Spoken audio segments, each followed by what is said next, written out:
C'est reparti pour Smart Bourse. Comme chaque jour, votre double dose quotidienne de marché en direct sur Bismart. Chaque jour à la mi-journée, 12h30, 13h. Et en fin d'après-midi, la grande édition pendant 1 heure à partir de 17h, rediffusée à 20h sur Bismart TV.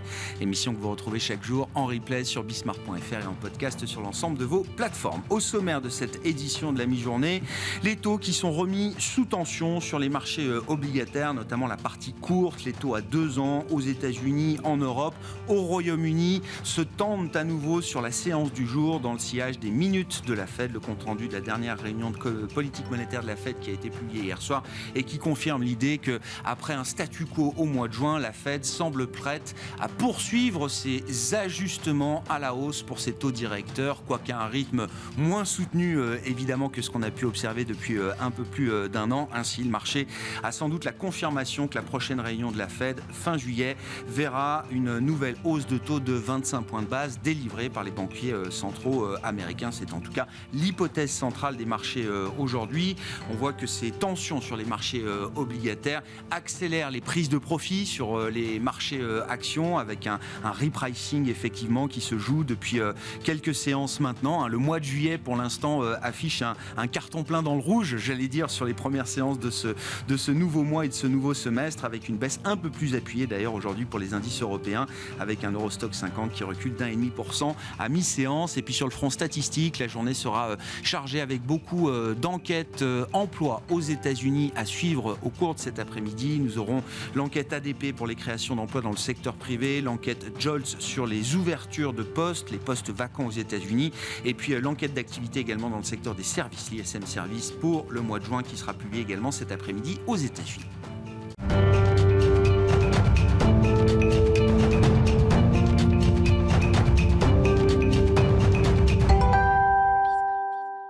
Mais d'abord, l'analyse de la situation de marché à mi-parcours de cette année 2023. C'est toujours un bon moment semestriel pour regarder un peu dans le rétroviseur et se poser les questions pour la suite. Jean-Jacques Oana est avec nous en plateau, consultant indépendant et membre du board de la FinTech AI for Alpha. Bonjour Jean-Jacques. Bonjour Grégoire. Merci beaucoup d'être là. Effectivement, quand on prend le temps de regarder un peu dans le rétroviseur, ça fait quasiment 1 an pile que la Banque Centrale Européenne a entamé son cycle historique de resserrement monétaire. On en est pour l'instant à 400 points de base de hausse de taux du côté de la Banque Centrale Européenne.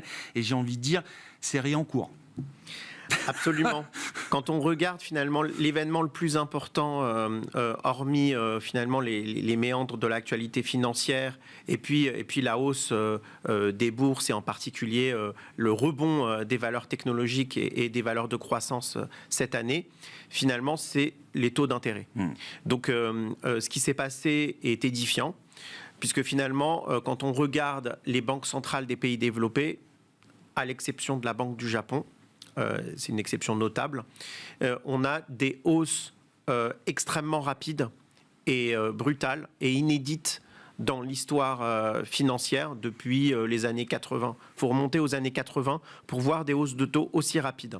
Et en effet, après finalement 8 ans de taux zéro ou nul ou négatif en Europe, eh bien, la BCE a monté ses taux de 400 points de base en une seule année, puisque ça fait pile 1 an que finalement la BCE avait surpris en remontant les taux, avait défié toutes les anticipations finalement de persistance des taux nuls, en relevant son taux directeur de 50 points de base. À l'époque, c'était déjà important, et en réalité, ce n'était que le prélude à un resserrement monétaire beaucoup plus appuyé et qui ne concerne pas que la BCE, puisqu'on est à 5% au Royaume-Uni, on est à 5% aux États-Unis.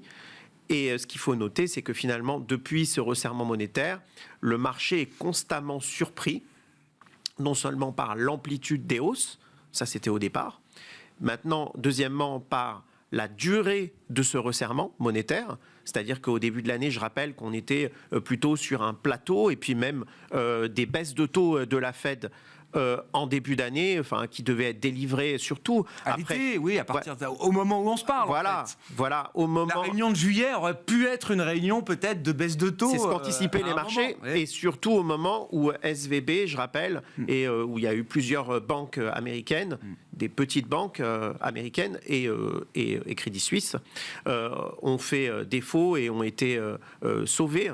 Et bien finalement, enfin, pas toutes fait défaut, mais elles ont été sauvées par les banques centrales notamment. Eh bien, on anticipait des baisses de taux de la Réserve fédérale. Et en fait, c'est bien le contraire qui va se produire, puisque vraisemblablement, la Réserve fédérale va poursuivre son mouvement de resserrement avec une, voire 2 hausses de taux d'ici la fin de l'année. Maintenant, c'est ce qui est anticipé par les marchés. Donc, en réalité, sur les taux, on est passé sur le taux 2 ans pour avoir cette idée en tête, de 5,20 avant SVB à 3,80 après le défaut des SVB. On est revenu à 5. Voilà.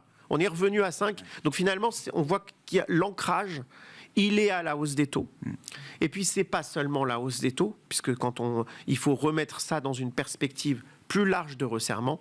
Quand on regarde les bilans des banques centrales, aussi bien celui de la Fed, il a commencé encore à se réduire et on a effacé toute la hausse du bilan qu'il y avait eu après post-SVB. On se rappelle, juste petite parenthèse, les commentaires à l'époque, c'était « Oh là là, ça y est, la Fed relance le QI, on vous l'avait dit, la Fed n'arrivera jamais à réduire son bilan, au moindre pépin, on va refaire tourner la planche à billets, etc. etc. » 3 mois après, tout ça a été effacé. Exactement. Ça montre la volonté quand même. Et sur la Banque Centrale Européenne, c'est encore plus impressionnant, puisque là, on a une baisse continue du bilan, et qui maintenant s'accentue parce qu'il y a des remboursements de TLTRO des banques, des prêts qui avaient été pris à taux zéro et qui ne sont pas, évidemment, qui ne sont pas renouvelés, qui ne sont pas réinjectés. Et donc le bilan de la Banque Centrale Européenne baisse continuellement et désormais plus rapidement qu'auparavant. Donc on a un mouvement de resserrement des banques centrales qui s'opère maintenant de manière mesurée, qui n'est plus aussi évidemment brutal qu'auparavant. C'est des petits ajustements de 25 points de base sur le front des taux et un resserrement continuel par la baisse du bilan. Face à ça, sur les 12-18 derniers mois, on a cessé d'être surpris par la résilience économique qu'on a pu observer en Europe, aux États-Unis notamment, alors avec le passage de relais de l'industrie vers les services, etc. Tous ces mouvements qui sont encore les scories de la période Covid. On a vu un certain nombre d'événements financiers. Alors on a cité SVB, mais on peut remonter avant cela à la crise des fonds de pension britanniques au mois d'octobre, la faillite de FTX également dans le monde, dans la sphère crypto, qui ont été aussi des petits canaris dans la mine, mais auxquels les marchés ont parfaitement survécu jusqu'à présent, si je puis dire, Jean-Jacques.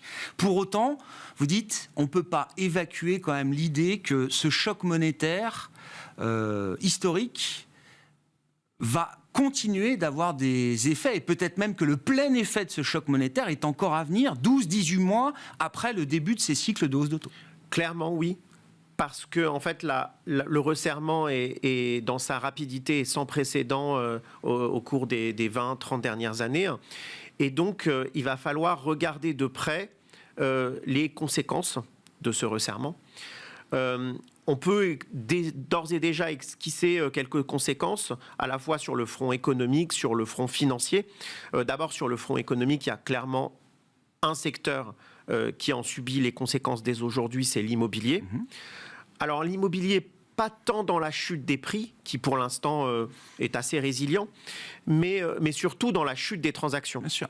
En fait, on voit qu'il y a une chute moyenne, par exemple en France, je regardais les chiffres aujourd'hui, de 15% des transactions, mais avec une très forte disparité. En fait, selon les zones, des transactions qui sont résilientes dans certaines zones et un effondrement des transactions dans d'autres zones. Et puis des disparités aussi en termes de secteurs.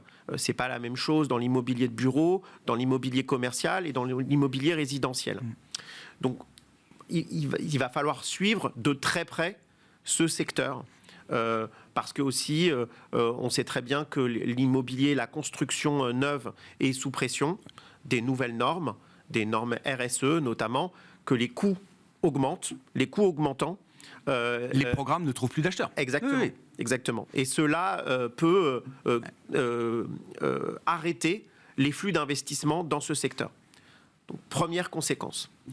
Deuxième conséquence de la hausse des taux, c'est l'inversion des courbes. Et de ce point de vue-là, là encore, on a quelque chose qui est historiquement inédit, puisqu'on arrive à moins 100 points de base aux États-Unis, moins 75 points de base sur la courbe allemande. Ça, c'est les écarts entre le 2 ans et le 10 ans. Absolument, oui, c'est entre le 2 ans et le 10 ans. Ça veut dire que le taux 2 ans est supérieur au taux 10 ans, et de manière très notable. Et aux États-Unis, il faut remonter aux années 80 pour voir une telle inversion. De même en Allemagne. Je dirais que l'Allemagne est encore plus impressionnante au regard des standards historiques d'inversion dans la zone. Évidemment, il y a des conséquences, parce que l'inversion, premièrement, ça complexifie la transformation bancaire. On voit que les banques aux États-Unis ont commencé à être sous pression pour 2 raisons. La première raison, c'est que la transformation bancaire, et c'est l'une des raisons quand même sous-jacentes au problème de SVB, n'est plus rentable, notamment l'investissement à long terme et le prêt à court terme. Et puis la deuxième raison, c'est la fuite des déposants. Oui. C'est parce que en fait, les déposants ont une incitation à fuir des dépôts qui ne sont pas rémunérés dans les banques et qui sont beaucoup plus fortement rémunérés sur les marchés obligataires courts, notamment des taux à 3 mois, des bons du Trésor à 3 mois, très très courts, qui rapportent 5% aux États-Unis, et désormais quasiment, enfin un peu moins certes, mais 3,5% en Europe. Un arbitrage parfaitement rationnel du point de vue de l'épargnant, tant que les banques sont résistantes ou réticentes à transmettre ce niveau de taux dans les produits qu'elles pourraient rémunérer elles-mêmes. Voilà, donc la conséquence économique de ce fait financier, l'inversion de courbe, eh bien, c'est simplement qu'il peut y avoir une raréfaction du crédit, voire même dans l'arrêt de financement de certaines activités. Évidemment, on reboucle sur l'immobilier, mais pas que. Et dans ce cadre-là, eh bien, normalement, l'inversion de courbe, je dis bien normalement, est un indicateur précoce qui est utilisé par nombre d'économistes et même les banques centrales elles-mêmes comme un indicateur précoce de récession. C'est notamment le cas de la Réserve fédérale de New York, qui utilise cet indicateur pour calculer une probabilité de récession aux États-Unis. On est à 70%. Dans les 12 prochains mois. Dans les 12 prochains mois. C'est le niveau le plus élevé, évidemment, depuis le début des années 2000, mais c'est logique, puisque l'unique indicateur de cette probabilité de récession, c'est les inversions sur la totalité de la courbe américaine. Donc ça, c'est la deuxième conséquence. Et puis la troisième conséquence, elle est plus financière. Eh bien, c'est que les investisseurs ont une incitation naturelle à aller sur le monétaire. Et cette incitation, elle est d'autant plus forte que les taux monétaires deviennent attractifs en comparaison des obligations plus longues, puisqu'on a une inversion de courbe. Très clair. Donc je rappelle qu'on a 100 points de base avec le 2 ans, donc, et sur le 10 ans américain, on a même 200 points de base entre le monétaire et le 10 ans américain. Donc c'est vraiment très intéressant d'aller sur le monétaire, même par rapport à l'obligataire. Et puis, d'autre part, ça commence à devenir aussi intéressant d'aller investir sur du monétaire par rapport aux actions. Alors certes, vous allez me répondre, et vous aurez raison, de dire que sur ce premier semestre... Le Nasdaq est imbattable. Oui, le Nasdaq est à plus 40. Par rapport au livret A, il n'y a pas photo, quoi. Voilà, donc le Nasdaq est à plus 40%, mais premièrement, ce n'est pas le cas de la totalité des marchés. Il y a beaucoup de marchés de petite capitalisation, etc., qui sont légèrement positifs, mais à peine dans le vert. Je rappelle que, par exemple, que les marchés émergents qu'on prédisait comme un marché porteur en début d'année affichent une performance qui doit être autour de 0 depuis le début de l'année. Et d'autre part, finalement, ce n'est que le rattrapage de l'année précédente. Parce que même avec ces 40% de hausse sur le Nasdaq, on n'est pas au sommet. On n'est pas au sommet. Non.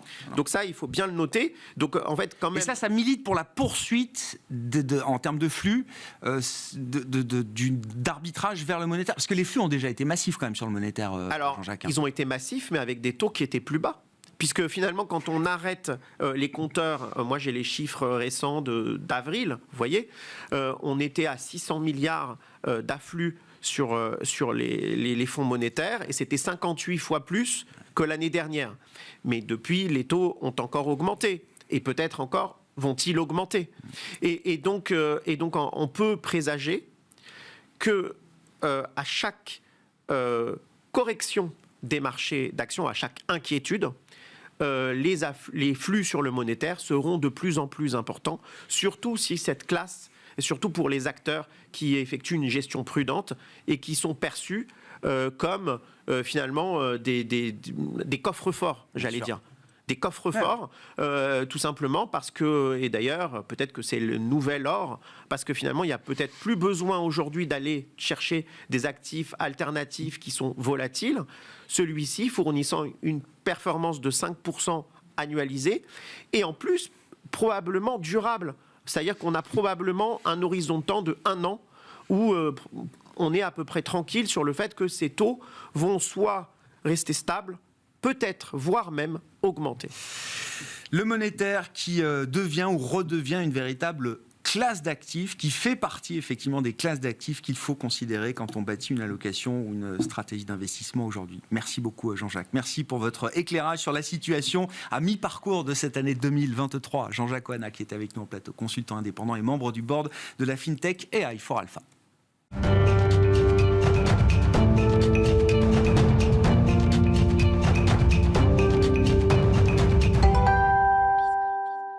Et puis au démarrage de la visite officielle de Janet Yellen en Chine aujourd'hui, revenons sur les dernières annonces de Pékin en matière de contrôle des exportations de métaux critiques, à savoir le germanium et le gallium. Les annonces ont été faites cette semaine. Nous y revions hier avec Benjamin Louvet, le responsable des gestions matières premières d'Ophi Invest Asset Management.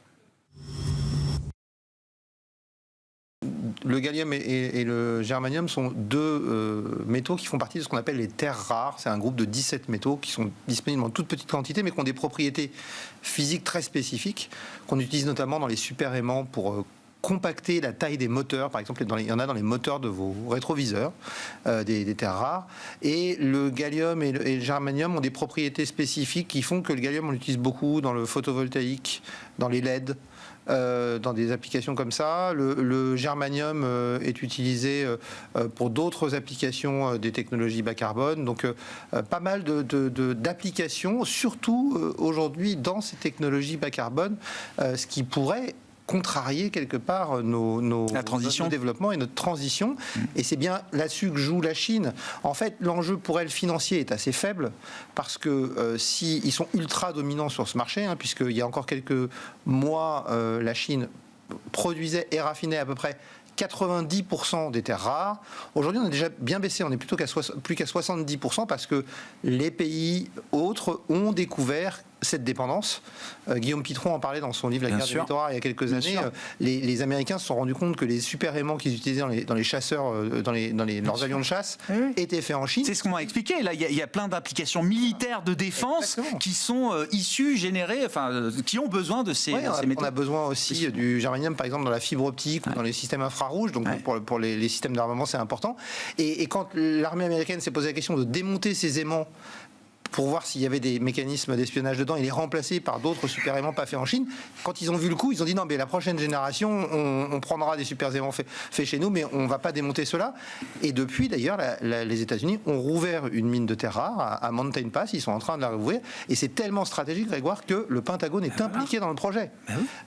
Mais l'avantage des terres, juste pour rappeler, vous me corrigez, mais les terres rares portent très mal leur nom, puisque ce sont des terres et des métaux, c'est ça, ou des métaux, mais ce sont des mines, c'est ça, voilà, qui sont absolument pas rares. Simplement, leur exploitation est coûteuse, demande beaucoup de main-d'œuvre, c'est assez polluant, et ce qui fait qu'on a décidé de ne pas les exploiter, mais il y a des ressources de terres rares qui sont plutôt bien réparties dans le monde. Et juste pour mémoire, dans les années 70, le plus gros producteur de terres rares au monde, c'était un tout petit pays qui s'appelle les États-Unis. Et le plus gros raffineur de terres rares dans les années 80, c'était un autre tout petit pays qui s'appelle la France. Rhône-Poulenc, à côté de La Rochelle, avait une usine de raffinage de terres rares qui raffinait plus de 50% des terres rares du monde. Les besoins à l'époque mondiaux étaient peut-être pas les mêmes. Ils étaient beaucoup plus faibles, mais c'est pour montrer qu'on avait la technologie. Simplement, c'était polluant, c'était beaucoup moins cher à faire en Chine. Donc on a délégué tout ça à la Chine. Aujourd'hui, on se pose la question de revenir, mais on a un autre problème, Grégoire, c'est que l'Agence internationale à l'énergie le rappelait récemment dans un rapport. Aujourd'hui, en moyenne, développer une nouvelle mine dans le monde, ça prend 16 ans. Donc, notre capacité d'adaptation rapide est relativement limitée, surtout sur un produit où la Chine est ultra dominante comme celui-ci, ce qui pose d'ailleurs d'autres problèmes et d'autres questions pour d'autres métaux, comme le cuivre, comme le nickel, comme le cobalt, où la Chine n'est pas ultra dominante en termes de production, mais en termes de raffinage. Aujourd'hui, la Chine raffine entre 30 et 70% de tous les métaux de la planète. Les Chinois se sont vus sanctionnés par les Américains sur l'approvisionnement en microprocesseurs. Eh bien, ils répondent juste avant le voyage, le déplacement de Janet Yellen en Chine. Oui. C'est un moyen de mettre la pression et de montrer que eux aussi ont des moyens de rétorsion qui, en plus, sont assez peu coûteux pour eux. Donc, il va falloir qu'on arrive à trouver un équilibre. Avant qu'on réfléchisse ou qu'on prenne la décision de rouvrir ou d'ouvrir de nouvelles mines dans des pays. Alors, aux États-Unis, vous dites qu'ils sont en train de relancer, mais en Europe ou en France, est-ce qu'on va trouver, parce que l'Europe est très dépendante évidemment de ces produits chinois. Est-ce qu'on va trouver des pays producteurs de substitution si nécessaire? Alors, des pays, on en a. Hein, je vous dis, la production, enfin, les réserves identifiées et les ressources de terre. Oui, mais avec des mines existantes, ce que j'entends, pour les besoins du moment. Alors, par contre, je vous dis, il faut du temps pour développer ces nouvelles mines. Il y a eu une grosse découverte récemment en Europe d'une énorme mine de terres rares qui pourrait répondre à une très grosse partie de nos besoins en Suède de mémoire. Et simplement, je vous le dis, il faut 16 ans pour. Et ailleurs dans le monde, il n'y a pas de mine opérationnelle qui pourrait se substituer à un éventuel restriction. La Chine est ultra dominante. Donc vous avez des mines, mais pour l'instant qui ne sont pas du tout à l'échelle. Et on a le même problème sur d'autres sujets, ce qui nous fait dire que quelque part la guerre des métaux a commencé. Vous vous souvenez, on en a déjà parlé. La transition énergétique, c'est la transformation de notre dépendance aux énergies fossiles en une dépendance aux métaux. On parle là du gallium et du germanium, mais il y a une autre histoire dont on a assez peu parlé. Mais depuis 2020, la Suède a énormément de mal à se fournir en graphite en provenance de Chine. Le graphite est un élément essentiel des batteries des véhicules électriques. L'Europe est en train de développer ses usines de batteries électriques et la Chine a mis en place... Alors, il y a aucune communication officielle. Mais il se trouve que en 2020... C'est de plus en plus compliqué de s'approvisionner en graphite chinois. Il a du mal à arriver. En 2021 et en 2022, il a complètement disparu du marché. Et c'est un moyen, quelque part, de mettre une pression sur des produits où la Chine est ultra dominante et où elle a organisé, quelque part, sa sécurité, sa sûreté, sa souveraineté. Et aujourd'hui, quelque part, nous, on a pris beaucoup de retard dans ces programmes-là. On essaye de les rattraper avec les lois européennes, le Critical Raw Materials Act porté par Thierry Breton, le Net Zero Industry Act, mais ça prend du temps. Et après, il va falloir pouvoir développer ces mines, les déployer pour arriver à rééquilibrer ce marché et à être moins dépendant. Sachant que sur les terres rares, je vous le dis, ça pose pas trop de problèmes, mais on a d'autres métaux, par exemple, sur lesquels ça va être très compliqué. Dans le Critical Raw Materials Act, on évoque le fait de ne pas être dépendant à plus de 60% d'un pays. Je pose juste une question. On fait comment pour le platine ? Le platine, 80% de la production mondiale est faite en Afrique du Sud. Ouais. Alors, c'est pas forcément le pays avec lequel on aura peut-être le plus de difficultés. Ça montre qu'il y a des problèmes sur ce secteur à adresser qui vont être relativement compliqués. Et puis on a un autre problème quand vous parlez de redévelopper des mines. C'est bien joli de redévelopper des mines, mais pour ça il faut des ingénieurs spécialistes dans ce domaine-là. Et aujourd'hui, la formation d'ingénieurs dans le domaine de la géologie est en chute libre. Aux États-Unis, au Canada, qui sont pourtant des grands domaines miniers, il y a une baisse des diplômés, je crois, de plus de 40%, je crois, aux États-Unis. On a signalé à un moment que c'était plus des filières d'avenir. Le secteur minier est le seul secteur qui a une image pire vis-à-vis des 15-40 ans que le secteur pétrolier. Donc il va falloir qu'on organise ces voies de formation, qu'on organise une acceptabilité sociale, parce que réinstaller des mines en Europe comme c'est prévu dans le Critical Raw Materials Act, ça nécessite que les gens soient d'accord pour ça. Alors on a un exemple aujourd'hui qui est plutôt rassurant, c'est Imerys qui veut ouvrir une mine de lithium. Ça va être un bon test. On a déjà une mine sur place, donc la population locale est plutôt contente parce que ça va lui permettre d'avoir un bassin d'emploi supplémentaire alors que la mine existe déjà.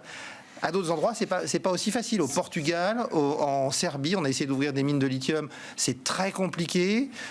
Et on sait, par exemple, qu'on a identifié un très beau gisement de lithium en France, en Bretagne, dans une zone Natura 2000. Et à mon avis, si vous essayez de développer ça, vous aurez peut-être des zadistes qui débarqueront très vite. Comment on va rendre acceptable ? C'est un des piliers de votre thèse d'investissement sur les métaux, Benjamin. Comment on va rendre acceptable par la technologie, par les méthodes d'extraction, peut-être, les progrès qu'il peut y avoir aussi dans cette technologie-là. J'imagine que ça peut évoluer. Alors, comment on va rendre acceptable l'idée qu'il va falloir nous-mêmes qu'on puisse être producteurs de certains de ces composants ou de ces types de matériaux bruts? Alors, il faut savoir, Grégoire, que la mine propre, quelque part, existe déjà. On en a parlé récemment, on a fait une conférence sur ce sujet chez Ophi Invest AM, avec notamment la présence de Victoire de Marjorie ou Christophe Coinceau, le patron du Bureau de recherche géologique et minière, qui évoquait par exemple qu'en Europe, on a un géant minier qui s'appelle Boliden, en Suède, et Boliden a mis en place des méthodologies de limitation de l'utilisation de l'eau pour les mines, de traitement et de recyclage des eaux, d'utilisation d'énergie renouvelable pour faire fonctionner les mines, d'utilisation de camions électriques. Quand vous mettez ça tout ça bout à bout, vous pouvez aujourd'hui, vous avez des technologies pour rendre les mines plus propres. C'est une empreinte acceptable. Mais vous avez une empreinte. On ne peut pas le discuter. Il faut qu'elle soit acceptable. Il faut comprendre une chose, Grégoire, c'est qu'à un moment, l'activité humaine, si on veut de la croissance, ça consiste à faire des trous dans la terre pour prendre des choses, les transformer pour faire autre chose. Si on veut plus avoir d'impact du tout, il faut arrêter de faire des trous dans la terre et à ce moment-là, on n'a plus de croissance. Simplement, si notre priorité, c'est le CO2, aujourd'hui, les énergies fossiles sont responsables de 70% des émissions de CO2 sur la planète. La totalité de la production métallique, tous métaux confondus, de la mine jusqu'à l'utilisation finale, ce qu'on appelle le scope 1, 2 et 3, sont responsables de entre 11 et 14% des émissions de CO2 selon les estimations.